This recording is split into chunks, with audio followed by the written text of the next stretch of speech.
Good morning అందరికీ. మీరు గమనించట్లేదో ఈ రౌండ్ టేబుల్ సాంప్రదాయం స్టార్ట్ అయిన తర్వాత నాకు ఫస్ట్ ఇది. అంతకుముందు ఎప్పుడు ఎవరితో చేయలే ఇలాగా, అన్నీ ఇండివిజువలే, 1-to-1. సో ఎప్పుడు ఏ ఇంటర్వ్యూకి కూడా నర్వస్గా ఫీల్ అవ్వను నేను. ఫస్ట్ టైము ఈ రౌండ్ టేబుల్ అనేసరికి నాకు నిజంగా వాస్తవానికి ఫీల్ అయ్యా. రౌండ్ టేబుల్ అంటే మొత్తం మంది సెంటర్ చేసి ఒక రౌండ్ వేసుకుంటారు అన్న ఒక నర్వస్ ఫీలింగ్తో వచ్చా. బట్ లక్కీగా మా ప్రొడక్షన్ వాళ్ళు స్ట్రైట్ టేబుల్ వేసారు కాబట్టి ఇది స్ట్రైట్ ఫార్వర్డ్ కాబట్టి నాకు ఈ టేబులే నాకు కరెక్ట్ అనిపిస్తుంది. సో నాకు పర్సనల్గా అందరూ తెలుసు, సినిమా పరంగా ఇవాళ మనం కలిసినా సరే అందరూ నాకు తెలుసు కాబట్టి మీరు ఏ క్వశ్చన్ అడిగినా ఐఎమ్ ఓపెన్ టు ఆన్సర్. ఇది నా ఫ్రాంక్నెస్ లేకపోతే నేనేదో మాట్లాడాలని కాదు, మీ సంస్కారం మీద నాకున్న నమ్మకం. అందుకు ఐఎమ్ రెడీ. మీరు ఏ క్వశ్చన్ అడిగినా రెడీ. ఓకే, ఇది ఒక కొత్త ప్రక్రియ ఈ మధ్య కాలంలో. అవునండి. Round table, straight table. Round table నేను టెన్షన్ పడుతున్నాను చేస్తారు. నిజంగా నువ్వు టెన్షన్ పెట్టేవాళ్ళే తప్ప టెన్షన్ పడే వద్దు సార్, టెన్షన్ ఎందుకు పెట్టాలి ఎవరైనా. సరే, okay. Ustad Bhagat Singh most awaited and very highly expected film 26th మార్చ్న థియేటర్స్లో వస్తుంది. అయితే ఈ సినిమా మీద అన్ని రకాల ఎక్స్పెక్టేషన్స్ ఉంటాయి. మామూలుగా ఒక కమర్షియల్ సినిమా మీద ఎలాంటి ఎక్స్పెక్టేషన్స్, ఎలాంటి ఒక అవైటింగ్ ఉంటుందో అదంతా ఉంది. ఆ బజ్ అంతా క్రియేట్ అయింది ఆల్రెడీ రిలీజ్ అయిన సాంగ్స్ కానీ, ట్రైలర్స్ కానీ, టెంట్లో. కానీ ఈ మధ్య మీరు ఒక చిన్న స్టేట్మెంట్ ఒకటి ఇచ్చారు, this film has nothing to do with the politics అనేటువంటిది ఇచ్చారు. అయితే ఈ సినిమాలో కొన్ని డైలాగ్స్ మాత్రం స్ట్రైట్ అవే ఆ పాలిటిక్స్ని టచ్ చేసేలాగా ఉన్నాయి. ముఖ్యంగా గాజు అంటే గ్లాస్ అంటే సైజు కాదు, సైన్యం. పదునెక్కే కొద్దీ పగిలే కొద్దీ పదునెక్కుతుంది. ఇలాంటి డైలాగులు ఉన్నాయి. ఈ డైలాగుకి గ్లాస్ అనేటువంటిది సింబల్ ఆఫ్ జనసేన పార్టీ. అసలు పొలిటికల్ టచ్ అనేటువంటిది ఈ టైంలో పొలిటికల్ టచ్ లేకుండా సినిమా చేయాలనేటువంటి మీరు ఊరక మభ్య పెడుతూ చెప్పారా? అది వాస్తవం కూడా. అంటే మీరు గమనించుంటే సార్, ఆ డైలాగ్ ప్రీ ఎలక్షన్స్ ముందు ప్రీ ఎలక్షన్ ముందు నుంచే అది ఒక విషయం. ఇంకో విషయం ఏంటంటే, ఈ గ్లాస్ అనేది కొత్తగా ఉస్తాద్ భగత్ సింగ్లో తీసుకొచ్చింది కాదండి. మీరు అబ్జర్వ్ చేస్తే గబ్బర్ సింగ్లో ఫేమస్ పోస్టరే టీ గ్లాస్తో ఉంటుంది. అప్పుడే 2012లోనే అది పెట్టాం. ఎందుకంటే ఆ కటింగ్ చాయ్ అనేది అందరికీ తెలుసు, which represents the middle class people. Basic గాజు గ్లాస్ అనేది మిడిల్ క్లాస్. మనం బయటికి ఎక్కడికి వెళ్ళినా సరే, ఎవరు మన టీవీ ఇచ్చినా సరే, యూ అండర్స్టాండ్. అండ్ నేను మొన్న చెప్పింది కూడా ఏంటంటే, వీడియోలో వేరే వాళ్ళని సినిమాలో ఖచ్చితంగా హీరో ఉన్నప్పుడు హీరోని ఎలివేట్ చేసే డైలాగులు పెడతాం కదా. ఇప్పుడు ఆయన జస్ట్ బికాస్ పాలిటిక్స్లో ఉండడం మూలంగా ప్రతి డైలాగ్ ఇంటర్ప్రిట్ చేయడం మొదలెట్టారు. నేను 2012లో నాకు కొంచెం తిక్కు ఉంది, దానికో లెక్క ఉంది అని రాయకుండా ఇప్పుడు కనుక రాసి ఉంటే, కళ్యాణ్ గారు చాలా అగ్రెసివ్గా ఉన్నారు, ఆ లెక్క ఏంటో నెంబర్ ఆఫ్ సీట్లు అని చెప్పి దాన్ని అర్థం చేసుకునేవాళ్ళు. దానికో లెక్క ఉందంటే దాన్ని ఆపాదించడం పర్సెప్షన్లో ఉంటుంది.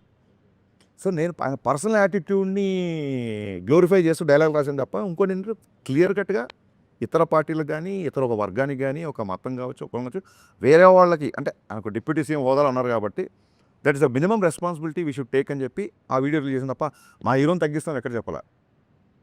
గాజు పగిలే కొద్దీ పదునెక్కుద్ది అంటే, ఒక బ్రేక్ అయిన మనిషి, ఒక గాజు బ్రేక్ అయిపోతే, ఒక మనిషి బ్రేక్ అయిపోతే తగ్గిపోతాడేమో, లేకపోతే ఒక లోకి వెళ్ళిపోతాడేమో కాదు, it will become more sharp అనేది ఒక హీరో క్యారెక్టరేషన్ నుంచి ఎలివేట్ చేసేది తప్ప మన గురించి మనం ఎంత పొగుడుకోవచ్చు కానీ వేరే వాళ్ళని కెలిచిపోతుంది. పర్సనల్ క్యారెక్టర్లోనూ పర్సనల్ పొలిటికల్ కెరీర్లో కూడాను పదిలే కొద్దీ పదునెక్కుద్ది అనే డైలాగు ఫస్ట్ టైము 2 చోట్ల పోటీ చేసి 2 చోట్ల ఓడిపోయిన నేపథ్యంలో పదునెక్కి గ్లాసు పగిలినప్పుడు ఆ పగిలిన గ్లాసు మళ్ళీ పదునెక్కి గ్లాసుగా బయటకు వచ్చింది.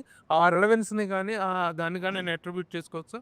గ్లాస్ పదునెక్కుద్ది అన్నాను తప్ప అప్పుడు ఈయనకి ఇన్ని సీట్లు వస్తాయి, ఇలా వస్తుంది మనకి ఎవరికి తెలియదు కదా. సో అది ఒక్క కళ్యాణ్ గారికనే కాదు, ఏ మనిషి జీవితంలో అయినా బ్రేక్ అయినప్పుడు మళ్ళీ కూడగట్టుకోవడం, ఫాల్ యూ రైజ్ అని చెప్తుంటారు కదా. మీరు రోజు చూస్తున్నారు సోషల్ మీడియాలో, ఆ రకంగా వచ్చే డైలాగే తప్ప పొలిటికల్ దానికి అసలు సంబంధం లేదండి. బికాస్ యాదృచ్ఛికంగా మేము గబ్బర్ సింగ్లో గ్లాస్ పెట్టాం, మళ్ళీ ఇందులో గ్లాస్ పెట్టాం, డెఫినెట్గా కొంతమంది కనెక్ట్ అవుతారు. ఒకవేళ కనెక్ట్ అయినా తప్పు లేదు, ఫ్యాన్స్కి ఎనర్జీగా ఉంటుంది తప్ప మిగతా వాళ్ళకి కించపరిచే డైలాగ్ కాదు. ఏమంటే నేను బ్రేక్ అయినా నేను స్ట్రాంగ్ అవుతా అంటే మిమ్మల్ని తక్కువ చేసినట్టు ఎక్కడ ఉంది? మీది పవన్ కళ్యాణ్ గారిది కాంబినేషన్ అనుకున్నప్పుడు ఇదివరకు భవదీయుడు భగత్ సింగ్ అనే టైటిల్ ఒకటి బయటకు వచ్చింది. దాని మీద కొంత వర్క్ చేశారు. తర్వాత ఉస్తాద్ భగత్ సింగ్ అయింది. టైటిల్ ఒకటే మారిందా, దాని తగ్గట్టు కథ కూడా ఏమైనా మారిందా? సార్ ఫస్ట్ భవదీయుడు భగత్ సింగ్ అని టైటిల్ పెట్టగానే అంటే అప్పుడు అనుకుంది నేను గబ్బర్ సింగ్లో బాగా మాస్ సినిమా చేశా. మీ అందరికీ తెలుసు నేను ఎంత పెద్ద ఫ్యాన్, మళ్ళీ చెప్పవసరం లేదు. ఎక్కడో ఒక అర్బన్ తాలూకు అవుట్ఫిట్స్, ఆయన వేసుకునే హుడీస్, ఆ స్టైలింగ్ ఇదంతా గబ్బర్ సింగ్లో నాకు మిస్ అయిన ఫీలింగ్. ఎక్కడెక్కడ పాటల్లో చూపించుకున్నా సరే సినిమా అంతా 80% కాకి డ్రెస్లో ఉంటారు కదా, ఈసారి అసలు ఆ పోలీస్ ఊసు లేకుండా సినిమా స్టార్ట్ చేయాలి అని చెప్పి ఒక కాలేజ్ బ్యాక్డ్రాప్లో కథ అనుకున్న తర్వాత వర్క్ చేసిన తర్వాత ఏమైందంటే ఈ కాంబినేషన్ అన్న ఇంకో గబ్బర్ సింగ్ వస్తుంది కదా, అదే అలా అంటే డెఫినెట్గా అంటే సోషల్ మీడియాకి ఇన్ఫ్లుయెన్స్ అవుతామా అంటే అది ఎంత పర్సెంటేజ్ చెప్పం, కానీ it is a good way to take the feedback.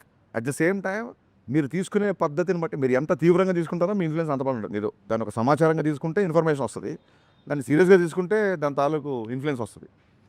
అన్న భౌదీయుడు అంటే ఏంటన్నా అన్నారు చాలామంది జెన్జీ కిడ్స్. అసలు టైటిలే అర్థం కాకపోతే ఎలాగా అనుకున్నా. అరే భౌదీయుడు అంటే అంటే ఇప్పుడు యువర్స్ ఫెయిత్ఫుల్లీ అని చెప్పనా, ఏం చెప్పను ఎగ్జాక్ట్ వర్డ్ కింద రాస్తాం. భౌదీయుడు అంటే చాలా ఓపికతో. కళ్యాణ్ గారు ఫస్ట్ టైటిల్ వినగానే చాలా ఎగ్జైట్ అయ్యారు. వినయం ప్లస్ విస్ఫోటనం. భగత్ సింగ్ అంటేనే విస్ఫోటనం, భౌదీయుడు అంటే చిన్న. హరీష్ వినయం ప్లస్ విస్ఫోటనం కాంబినేషన్ అదిరిపోయింది అని అసలు ఆ రెండు భలే సెట్ అయ్యాం అనుకున్నాం. సో ఎగ్జైట్ అయ్యాము, టైటిల్ అనౌన్స్ చేసాం. మేము అనౌన్స్ చేయలేదు, లీక్ చేశారు కొందరు, అది పక్కన పెట్టండి. తర్వాత వర్క్ చేసినప్పుడు జనాలు they are expecting more mass, ఇంకొక ఐటమ్ నెంబరు, ఇంకొక డైలాగులు, విలన్తో కాన్ఫిడెన్స్, ఇవన్నీ ఆ కాలేజ్ బ్యాక్డ్రాప్ కథలో సరిపోవట్లా. అండ్ ఎనీవేస్ ఆయన వేరే సినిమాలు కూడా సైన్ చేశారు.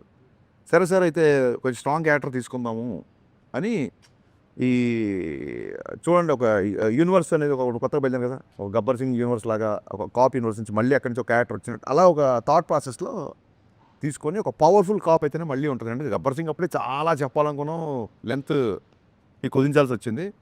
చాలా రోజులైంది కదా, మళ్ళీ చేద్దాం అన్న యాంగిల్, అప్పుడు మళ్ళీ కాప్ క్యారెక్టర్ స్టార్ట్ చేసాం. అసలు ఓపెనింగ్ ఆఫ్ ది ఇంటర్వ్యూ మీరు నీ యూజువల్ స్ట్రోక్తో స్టార్ట్ చేస్తారంటున్నా. ఏంటండి యూజువల్ స్ట్రోక్? అదే దాని గురించి అంటే అది ఫ్యాన్స్ చేస్తుంటారు, మనం కూడా చేస్తుంటాం, ఇంకా చాలా ఎక్కువ చేసాం కదా. పైగా ఇప్పుడు దానికి ఒక మీనింగ్ ఇచ్చాం. మెరగొట్టి తొడగొట్టి అని. తొడగొట్టడం కాదు సార్ అక్కడ. అంటే తెలుగు భాషలో తొడగొట్టడం అనేది డెఫినెట్గా అది పౌరుషానికి చాలా పెద్ద హీరోలు చేసినప్పుడు చాలా పాపులర్ అవుతుంది. దానికి స్పెసిఫిక్గా మేనరిజం ఉన్న హీరోలు కూడా ఉంటారు. అది కాదు ఇక్కడ విషయం. అదేంటి చాలా గట్టిగా ఉన్నాడు, ఆ విషయంలో తొడగొట్టడం ఏంటి అంటాం. తొడగొట్టడం అంటే కాన్ఫిడెంట్గా ఉండడం ఒకటి, ఛాలెంజ్ చేయడం ఒకటి. తొడగొట్టి చెప్పడం అంటారు కదా, తొడగొట్టి చెప్పడం అంటే ఛాలెంజ్ చేయడం ఒకటి. ఎస్. సో 20 ఏళ్ళుగా ఒక మేనరిజం ఉంది, ఆ మేనరిజంకి ఒక వర్బల్ ఎక్స్ప్రెషన్ లేదు. ఇప్పుడు చిరంజీవి గారు శక్తి ఇలా చెయ్యి ఇలా పెడితే చెయ్యి చూడంత రఫ్గా ఉంది, ఇలాగా ఒక్కొక్క దానికి ఒక సిగ్నేచర్ మేనరిజమ్స్కి వర్బల్ డైలాగ్ ఉంది, దీనికి లేదు. సో నేను ఇదే చెప్పాను కళ్యాణ్ గారికి, సార్ మనం ఇన్ని సంవత్సరాలుగా ఒక మేనరిజం చేస్తున్నాము, ఇప్పుడు ఇలా అనగానే ఆడియన్స్ మైండ్లో ఒక డైలాగ్ రావాలి. సో ఆ రకంగా ఉంటుంది, దానికి తగ్గ సిచ్యువేషన్ వస్తుంది, ఆ ఛాలెంజ్ చేసే సిచ్యువేషన్ వస్తుంది సినిమాలో. విలన్తో ఛాలెంజ్ చేసే సిచ్యువేషన్లో నేను తొడగొట్టకర్లా, నేను ఇలా అంటే చాలు, ఇది మా స్టైలు అని చెప్పడం. తొడగొట్టడం అంటే ఇక్కడ ఛాలెంజ్ చేయడం తప్ప లిటరల్గా తొడగొట్టడం అది కాదు. అది ఇది చెప్పింది ఏంటంటే అది రియల్ లైఫ్ క్యారెక్టర్ని ఎస్టాబ్లిష్ చేసుకుంటూ వచ్చారు కదా దాంట్లో, అంటే ఆ సాంగ్లో. బట్ ఈ సినిమాలో రియల్ లైఫ్తో సంబంధించిన ఏమి లేవంటున్నారు కదా, సో మరి ఈ సినిమాలో అది ఎలా ఫిట్ అవుతుంది ఆ సాంగ్ అనేది? సార్ ఏం లేదు, రియల్ లైఫ్ క్యారెక్టర్ అంటే ఇప్పుడు నాకు కొంచెం తెక్కుంది లెక్కుంది రియల్ లైఫ్ క్యారెక్టర్ అనే చాలామంది ఫీల్ అయ్యారు కదా. కళ్యాణ్ గారు చాలా క్రాంకీగా ఉంటారు, అసలు ఎవరు కదండి. బట్ దానికి ఆయన తీసుకున్న అగ్రెషన్కి ఒక మీనింగ్ ఉంటుందని చెప్పి ఒక లెక్క ఉంది అని చెప్పాం. లెక్క అంటే మ్యాథమెటికల్ కాదు, తెలుగు పదం అది. ఆడొక అలా చేసాడంటే ఒక లెక్క ఉంది లేరా అంటాను, అంటే అతను ఒక అనాలిసిస్ అయినా వద్దాం. సో ఎప్పటికైనా హీరో వర్షిప్ సినిమాల్లో సూపర్ స్టార్ని హ్యాండిల్ చేస్తున్నప్పుడు ఎక్కడో ఆయన పర్సనల్ టచ్ ఉన్నప్పుడే ఆడియన్స్కి అది ఇష్టపడతారు.